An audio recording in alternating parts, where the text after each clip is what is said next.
Ahojte, moje meno je Sandra a som mentorkou v hodinových záškolákoch. Ahojte, ja som Tomáš a tiež som mentorom v hodinových záškolákoch.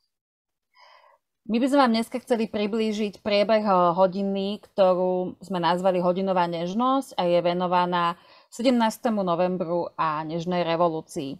Tak čo je cieľom, Tomáš, našej hodiny? No, cieľ je relatívne jednoduchý. My sme si pripravili takú jednu escape room, unikovú miestnosť, kde cieľom je vlastne deckám priblížiť život, ktorý bol na Slovensku pred revolúciou v roku 89 a rozdiely oproti tomu, čo zažívajú dnes. No. A zároveň je tam aj trošku o tej hodnote slobody, pochopiť ju a momentálne ju tak preniesť k tomu, ako sa prejavuje v súčasnom živote ich. Hej. No a robím to táto escape room. Escape room sme pripravili my mentori, to znamená, každý z nás tam niečo vložil do toho. A ešte ale predtým, než ako keby potom tie decká ako prídu na tú hodinu, kde majú vyriešiť tú escapeku, tak my od nich chceme, aby sa deti opýtali svojich rodičov, prarodičov, ujov, tety, kohokoľvek, ako sa pred rokom 89 žilo, cestovalo, učilo, pracovalo, proste aký bol život. Hej? No, a potom vlastne následuje, keď prídu tie decká, že vlastne tieto znalosti niekde budú používať pri tom hľadaní tej escapeke. Áno, sú v malej skupine 4 a 5, odporúčame maximálne, a teda majú za cieľ otvoriť niekoľko zámkov, ktoré majú slovné kódy a tieto indície k tomu, ako otvoriť tieto zámky, hľadajú v escape roomke. A keď sa im podarí otvoriť zámky, získa každá skupina špeciálny kód, ktorým spoločne s ostatnými skupinami, keď sa spoločne vrátia do jednej miestnosti, otvorí, a to uvidíte možno aj sami. No, to je veľmi zaujímavé a decká si to veľmi užívajú. Hej. A po tom všetkom obsahu, ktorý ako oni zažijú v tej escapeke, tak je veľmi dôležitá ako taký veľký blok relatívne časovo. A to je veľmi dôležitá, je tam spätná väzba a záverečná reflexia, kde si tie decká majú možnosť si uvedomiť svoje správanie a pocity, ktoré prežívali na hodine, znamená, že ako im vlastne bolo a čo sa tam dialo, a zároveň, aby si uvedomili, čo sa tam naučili vlastne i obsahovo o tom živote pred roku 89 a dneškom. A vlastne vraciame sa aj k tomu, čo rozprávali o tom, čo zažívali ich rodičia a prarodičia, alebo z tých rodinní príslušníci, a prepájame to k ich životu teraz, aby si uvedomili, aký je rozdiel medzi tým, čo žili rodičia, či už v rámci cestovania, možnosti cestovania, počúvania rádií, a deti sami prichádzajú na to, že koľko vzácností vlastne majú v rámci dnešného života a toho, čo sa im deje a čo im je dovolené. A tam je veľmi zaujímavá tá úvaha vlastne o slobode, ktorú tam tie decká vedú, čo to vlastne je, ako to je dnes.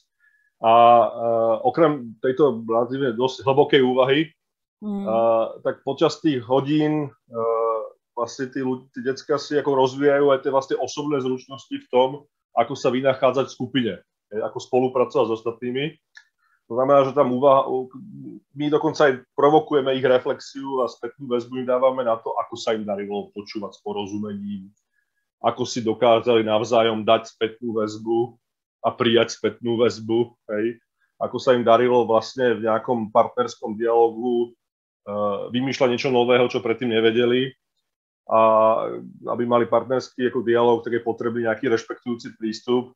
A to je konec koncov jeden z dôvodov, prečo v každej skupine, aspoň v našom prípade, je vždycky ten dospelák, pretože predsa len sa nám tam stáva, že tam to rozpätie vekové väčšie, tak aby prostredie bolo hlavne bezpečné pre tie decká, aby ten rešpektujúci prístup si tam mohli vyskúšať.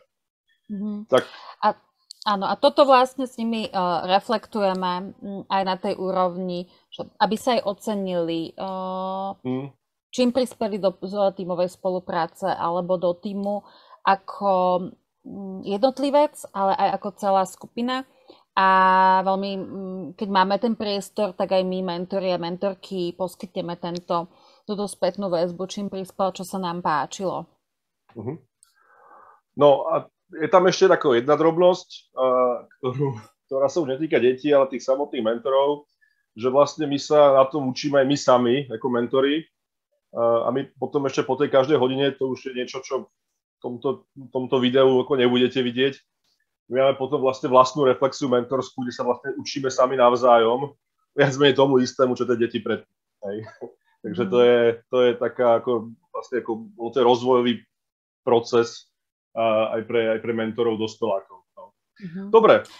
A ja by som ale ešte jedno, možno, že Tomáš sa spýtala teba, že keď túto hodinu si ty zažíval, že čo si zažíval a že možno, že by to bolo zaujímavé iba povedať, že čo si ty zažíval a potom, čo sme my zažívali, a ja môžem povedať, že čo som zažíval, ako sme vnímali túto skupinu, túto hodinu vlastne. No, ja som tam zažíval ako na začiatku chvíľu napätia, pretože som tam mal ako nových záškolákov, ktorí neboli zvyknutí ako fungovať v tej escape-ke. Ale zase tam bol iný záškolák, ktorý ich cez to previedol, tak napätie rýchlo pominulo. A potom ja som tam mal ako vlastne ako mentor ako voľno, pretože oni si to vo veľkej miery dokázali umanežovať sami. Takže ja som mal potom strašnú radosť z toho, že ak sa im to darilo. A potom ešte bolo veľmi zaujímavé, asi pre mňa najzaujímavejšie bola na konci potom tá reflexia, kde tie decka skutočne uvažovali. My sme tam vtedy mali dosť ako hlbokú debatu, lebo sme došli k debate o tom, aký je vzťah medzi slobodou a zodpovednosťou. A bolo zaujímavé, ako tie decka dokázali sami sformulovať. To bol pre mňa veľmi cenný zážitok aj ako pre človeka. Ja som zažívala podobný nádherný zážitok v rámci toho, že aké obrovské uvedomenia v reflexii mali deti v rámci vzťahu k slobode a tomu, čo môžu, oni stále viac a viac vyťahovali, že čo všetko im je dovolené a že čo môžu všetko vlastne oni robiť v porovnaní s tým, že aký bol život predtým. A na záver som dala otázku, že či by ste chceli vrátiť do tej doby. Tak otázka je, že čo asi tak odpovedali. No. To možno, že aj vy zistíte na tej hodine. Hej, tak a tu už je na vás, poďte sa pozrieť na to, jak to prebiehalo a verím, že vás to zaujme a dúfam, že keď budete chcieť, tak to použite proste potom. Tak, okay. Za mňa je to krásna hodina. Užite si ju. Ahojte. Ahojte.